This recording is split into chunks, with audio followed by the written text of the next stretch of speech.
Venezuela থেকে ধরে Nicolas মাদুরোকে new ইয়র্কে আনা হয়েছে।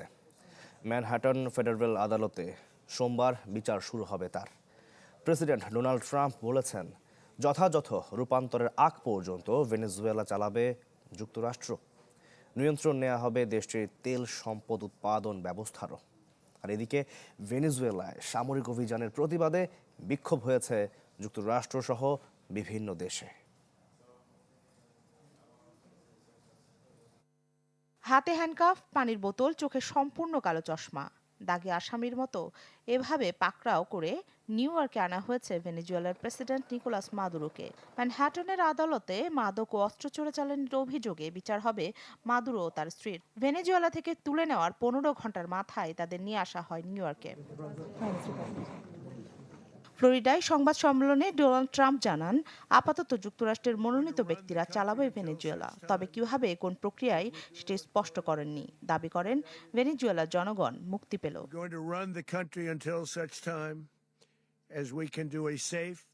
ক্ষমতার নিরাপদ, যথাযথ ও সুবিচারপূর্ণ পরিবর্তন আনার আগ পর্যন্ত ভেনেজুয়েলা পরিচালনা করবে যুক্তরাষ্ট্র। যুক্তরাষ্ট্রের সঙ্গে ভেনেজুয়েলার অংশীদারত্ব দেশটির জনগণকে ধনী, স্বনির্ভর ও নিরাপদ করে তুলবে। দেশটির মানুষ আর দুর্ভোগ পোহাবে না।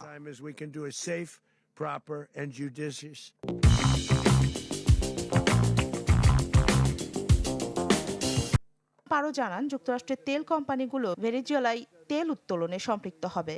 অব্যবস্থাপনায় দেশটির সক্ষমতা থাকা সত্ত্বেও তেল উৎপাদনে অনেকটাই পিছিয়ে বলে দাবি মার্কিন প্রেসিডেন্টের।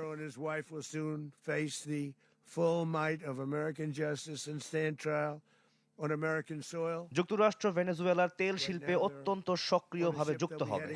আমাদের কাছে বিশ্বের সেরা তেল কোম্পানিগুলো আছে, তাদের কাজে লাগিয়ে দেশটিতে কার্যক্রম চালাবে যুক্তরাষ্ট্র। এদিকে নিকোলাস মাদুরোকে আটকের আইনগত বৈধতা নিয়ে প্রশ্ন তুলেছেন বিশ্ব নেতারা। অবিলম্বে তার মুক্তির দাবি জানিয়েছে রাশিয়ার পররাষ্ট্র মন্ত্রণালয়। সেই সাথে এভাবে মাদুরোকে আটক করাকে আন্তর্জাতিক আইনের চরম লঙ্ঘন হিসেবে আখ্যা দেয় ক্রেমলিন। এ ঘটনায় জরুরি বৈঠকের ডাক দিয়েছে জাতিসংঘের নিরাপত্তা কাউন্সিল। আন্তর্জাতিক আইন না মেনে মাদুরোকে তুলে আনায় গভীর উদ্বেগ জানিয়েছেন জাতিসংঘের মহাসচিব অ্যান্তোনিও গুতেরেস। মার্কিন ঔদ্ধত্যের তীব্র নিন্দা জানিয়েছে স্পেন, ব্রাজিল, চীন, কিউবা সহ বিভিন্ন দেশ।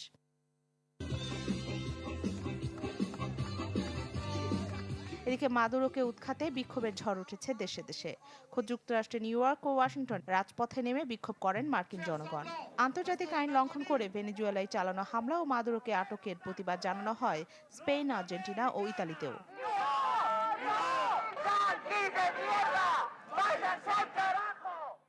রাখি জেসমিন, চ্যানেল 24।